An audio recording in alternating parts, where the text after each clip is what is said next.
Ketika gue nonton film ini kok impresi gue beda sama kayak kata orang-orang ya. Kita bahas.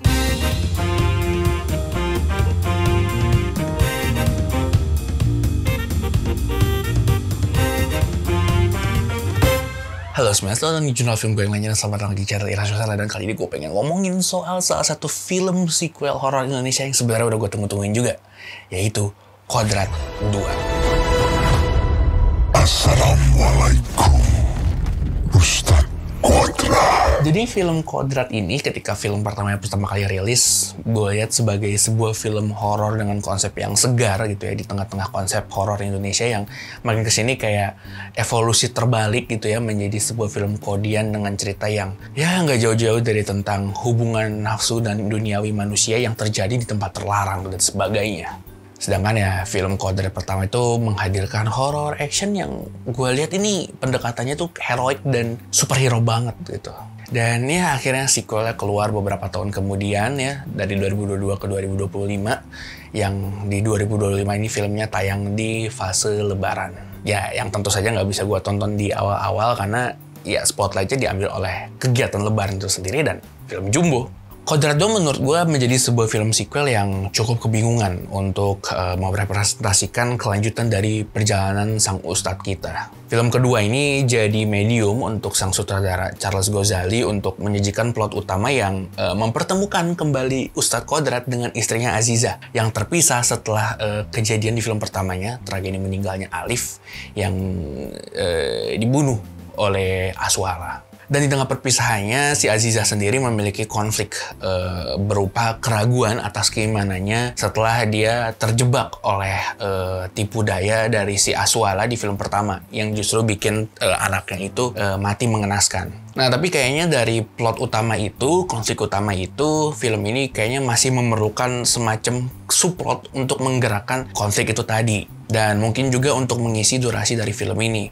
Sehingga dari sini mereka membuat subplot film ini, yaitu subplot pabrik. Yang mana menurut gue sayangnya subplot dari film ini malah bikin film ini cukup kesulitan untuk ngasih fokus yang jelas kepada penonton. Yang mana menurut gue landasan konflik subplotnya ini sendiri kurang punya konektivitas yang kuat ke konflik plot utamanya. Hal serupa sebenarnya terjadi di film Kodrat pertama, yang mana plot utamanya itu adalah tentang Kodrat yang pengen menajamkan kembali dan menguatkan kembali keimanannya dia. Yang mana si konflik utama ini digerakkan oleh subplot berupa subplot dusun pesantrennya dia dan juga keluarga Yasmin. Nah tapi seenggaknya menurut gue subplot dari film pertama ini konektivitasnya jauh lebih kuat terhadap konflik utamanya. Akar masalah dari subplotnya ini ya bersumber dari dusun tempat dia belajar, dari tempat pesantren dia berada.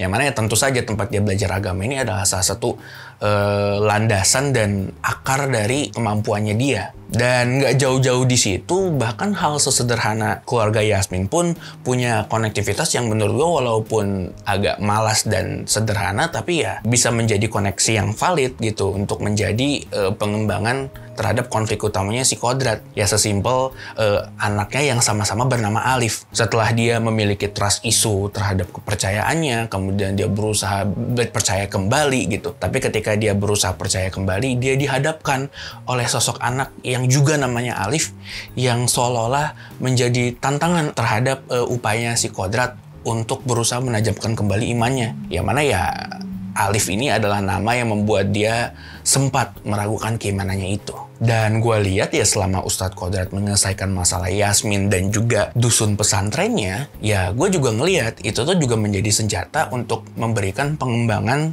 Kodrat di konflik utamanya. Sehingga ya di awal film dia trust issue, di akhir film dia jauh lebih bulat imannya setelah menyelesaikan masalah dusun dan Yasmin tadi. Nah sedangkan di film kedua ini yang bisa gue tangkap sih ya konektivitas pabrik dan konflik keimanan Aziza ini yang nggak jauh-jauh dari Aziza yang ya udah diajak sahabatnya untuk mengisi kekosongan dengan bekerja di pabrik. Dan kalau gue lihat ya selama penyelesaian konflik dari pabrik ini, gue ngeliat seolah-olah justru plot utama Kodrat dan Aziza ini seolah-olah seperti dipaus dulu, digantikan fokusnya untuk menyelesaikan cerita pabrik ini yang menurut gue ya penyelesaian dari konflik pabrik ini sendiri menurut gue nggak terlalu memberikan pengembangan dan penyelesaian konflik utama sih karakter Kodrat dan juga Aziza. Bahkan yang paling menyedihkannya adalah babak pengenalan pengenalan dari konflik pabrik ini. Kematian salah satu buruh di film ini yang menjadi tumbal pabrik. Dan awalnya gue justru ngeliat itu, oh itu kayaknya Aziza tuh yang mau dibunuh. Karena ya mohon maaf gue kurang familiar juga sama wajahnya Aisyah Septriasa. Sehingga ketika gue ngeliat ada adegan eksekusi itu, awalnya gue kira itu Aziza. Dan setelah dia meninggal, dan setelahnya ada adegan demi adegan, gue baru sadar, oh itu ternyata temennya si Aziza. Dari babak pengenalannya kan udah sedih banget tuh, gue sampai agak miss kayak gitu. Dan overall menurut gue babak pengenalan dari subplotnya pabrik ini menjadi salah satu bagian paling kabur dan buram di sepanjang film Kodrat 2 ini.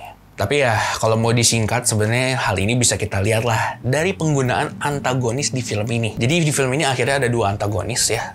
Lanjutan dari film pertama tentu saja adalah Aswala yang mengganggu langsung Kodrat dan keluarganya. Dan di pabrik sendiri ada sosok baru, yaitu si Zaduk gitu. Yang menurut gue Aswala itu seolah-olah di tengah-tengah film tuh kayak berhenti dulu, ngopi dulu, nonton dulu dia gitu. Mungkin gue salah tangkap atau gimana, justru di sepanjang penyelesaian cerita pabrik, justru gue ngeliat si Aswala ngilang nih, nggak ada sama sekali. Dia baru muncul setelah konflik pabrik selesai. Jadi seolah-olah film dibuka oleh Aswala, halo guys gitu. Kemudian ketika masuk ke plot pabrik dia kayak, oke, aku tunggu dulu, Zaduk silahkan. Barulah setelah masalah Zaduk selesai, pabrik selesai, kembali ke rumah, baru si Aswala kayak, halo, aku kembali gitu. Tapi ya menguntungkannya adalah gue lihat sih sebenarnya film kedua ini menghadirkan cliffhanger yang harusnya memberikan ekspektasi untuk memberikan film ketiga yang kesannya tuh lebih rapih, lebih konsisten dengan skop besar yang lebih spesifik, sehingga harusnya bisa memberikan konflik yang jauh lebih fokus dan gong sih. Ya harapannya film ketiganya nanti nggak akan menjadi film yang kemana-mana ya. Dari cliffhanger itu sih harapan gue film ketiga nanti nggak akan kemana-mana. Ya seru aja gitu ngelihat ya karakter-karakter dari film pertama hadir di sini gitu ya, dan memiliki konflik yang belum selesai. Ya walaupun ada potensi jatuhnya bakal di situ aja sih konfliknya, tapi ya siapa tahu, kita lihat aja nanti gimana. Nah kalau secara production value, menurut gue effort yang dikeluarkan di film kedua ini harusnya sih jauh lebih besar ya daripada film pertamanya. Tapi sayangnya menurut gue art direction dari film ini kayaknya justru jauh lebih nggak tegas dibandingin film pertamanya. Di film pertama mereka berhasil lah bikin citra Ustadz yang keren gitu dengan kacamata hitam dan motornya gitu. Walaupun menurut gue adegan terakhir di film pertama itu agak cringe lah, si Kodrat Will Return moment itu. Dan sayangnya entah disengaja atau tidak, di film kedua ini karena mereka tahu, oh mereka berhasil membuat citra yang seperti itu, citra itu malah di milking. Ya bisa gue bilang Kodrat Will Return momentnya ini jauh lebih banyak lah di film ini. Khususnya melalui adegan-adegan kacamata hitam dan riding style-nya Ustadz Kodrat gitu ya, yang sering banget di adegan awal tuh dipakai tanpa konteks yang proporsional. Bahkan editing dari opening sekaligus intro film ini pun rasanya tuh agak norak. Jadi mereka masukin lah highlight-highlight dari film pertamanya, di cut dan edit. Tapi menggunakan scoring yang kelewat dramatis dan nggak cocok. Oke, gue paham lah Kodratnya akhirnya berhasil membangun citra pahlawan berbasis keimanan yang keren gitu. Tapi yang nggak pakai scoring yang grande kayak scoring Superman juga dong. Bukan jelek, tapi ya nggak cocok aja dipakai di situ scoringnya. Dan scoring serupa di tempat yang nggak cocok juga adalah di satu adegan di mana si Kodrat dan juga akhirnya Aziza ini akhirnya bisa bertemu. Itu juga nggak cocok tuh. Nah, ngomong soal production value, ada hal yang benar-benar patut diapresiasikan di film ini. Dimana di film kedua ini mereka berani untuk menggambarkan antagonis-antagonis mereka menggunakan wujud prostetik aktor. Mulai dari Aswala hingga Zaduk, yang kalau gue ingat sih harusnya di film pertama Aswala nggak dapat make up prostetik ya, dan di sini mereka berusaha untuk ya berani lah membuat wujud prostetik dari Aswala dan juga Zaduk ini. Yang ngomong-ngomong sebenarnya dari perwujudan mereka ini ada juga hal minus yang menurut gue sayang banget, yaitu kemunculan Aswala yang ditransformasikan menjadi sosok anjing di film pertama. Yang menurut gue harusnya instead of ditaruh di akhir, seenggaknya mereka perlihatkanlah di awal untuk menegaskan kalau misalnya oh ini adalah karakter yang sama dengan di film pertama. Kan jadi bingung ya, ini makhluk siapa nih, ada banyak banget jadi gitu. Tapi gue heran sih, mereka udah bikin make up prostetik, udah effort, tapi mereka kurang percaya diri kayaknya dan lebih banyak menyembunyikan sosok yang mereka ini di balik bayangan hitam yang pekat. Hal lain yang patut diapresiasikan dari production value-nya menurut gue juga adalah selain koreografinya yang menurut gue ya cukup keren lah gitu ya. Tapi ini juga penting, yaitu compositing lighting dan juga warnanya yang menurut gue cantik, keren, dan dramatis. Gak sedikit lah compositing cahaya yang kontras, yang highlight mencekam banget gitu. Memberikan vibes yang jauh lebih menegangkan dan lebih dramatis terhadap adegan-adegan yang harusnya sederhana. Kayak adegan doa, zikir, ruqyah, dan juga adegan sholat. Dengan ada itu, jauh lebih keren. Koreografi yang paling gue suka adalah adegan finalnya. Ketika ada adegan muter di rumahnya dan lemari berterbangan. Itu keren. Overall, sebenarnya film Kodrat kedua ini adalah sebuah sequel yang cukup kemana-mana. Ada yang harus diceritain, tapi formatnya harus film dan harus punya durasi 2 jam. Seolah-olah rasanya kayaknya terlalu sedikit nih kalau nggak pakai subplot yang kesannya tuh kurang punya konektivitas yang konsisten terhadap konflik utamanya. Ditambah lagi, apa yang mau diceritakan di film keduanya ini agak sulit untuk dieksplorasi kalau misalnya nggak ditambahkan oleh subplotnya itu. Tapi ya, dari film keduanya ini harusnya mereka akan menjanjikan film ketiga sebagai gong yang rapih dan terfokus pada konflik besar yang harusnya berkesinambungan terhadap wireframe utuh dari series trilogi Kodrat ini. Gitu aja sih.